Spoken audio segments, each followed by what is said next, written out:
I find that a lot of horses have restriction in front of the wither and over their poll, and the muscles associated with these areas are often overworked and tight as a consequence of this. The job of the nuchal ligament is to suspend the horse's head and neck, taking the stress off of the muscles. But it feels to me that when the muscles get tight, the nuchal ligament isn't allowed to be as active in stabilizing the horse's neck as it should be.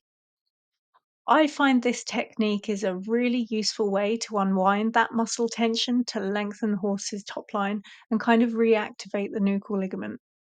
I particularly like how, as with all the techniques I use, you can really tailor it to your horse's preference and you can freestyle it depending on how your horse responds to touch and also with what resonates with you. You can do this technique with one or two hands. I usually always start with one to gauge how the horse feels about touch and then add a second hand once I've found a flow. Likewise, you can start pretty much anywhere on your horse's neck and you can focus just in front of their wither or just behind their ears, depending on how they feel about a specific area. I mostly tend to start at the horse's wither and work up, particularly because the majority of horses I meet are really tender around their poll. So I use the technique to help them to relax so I can get into their poll a little deeper. So I start by placing one hand just in front of the wither, and then I will pause and check in with how they feel. As I'm waiting here, I want to hold my hand in such a way that it feels like I'm melting my hand into their skin, or like my hand becomes an extension of their skin. I also imagine matching their skin's frequency, and I might take a minute to regulate my breath here and let the tension out of my body as well. You can work all your way up to their pole like this, melting your hand in, waiting for their skin and muscles to soften, and then moving your hand up, taking as much time as you need.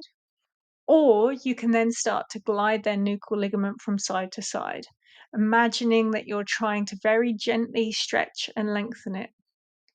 As you do this, you can also pay attention, and if you stretch it one way and you feel that they quite like it, you might like to pause there and hold and wait for them to soften, and then stretch the nuchal ligament back a little. Some horses might get a little irritated by gliding from side to side, as this can create stretching sensations around their pollen withers, and if they're sore there, that can pull a bit. So for these horses, you really need to focus on your touch being really smooth. As you glide your hand forwards and backwards, you can use the visualization of a tide gently breaking on the beach, with the water gently flowing in and then without stopping, gently flowing back out. You could also match your breath with this.